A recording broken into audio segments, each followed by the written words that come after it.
Siguro kaya pinapalo tayo noon dahil mas masakit pala ang hamon ng buhay ngayon. Siguro kaya hinahayaan tayong maglaro noon kasi mas seryoso na at hindi pala biro ang buhay ngayon.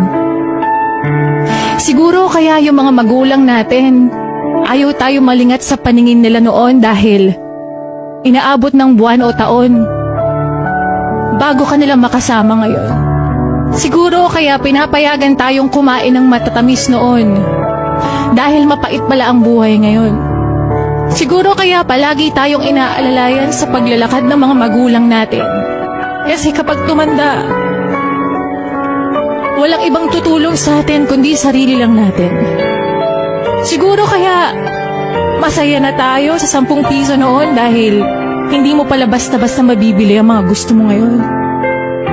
Siguro kaya nung bata tayo, pinapatulog tayo sa hapon kasi kapag tumanda ka na, mamamalimos ka na ng tulog at pahinga.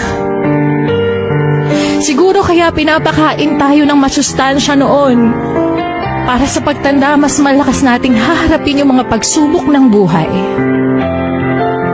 Siguro kaya kailangan sabay-sabay kumakain noon. Kasi darating pala yung araw na mag-isa ka na lang kakain ngayon.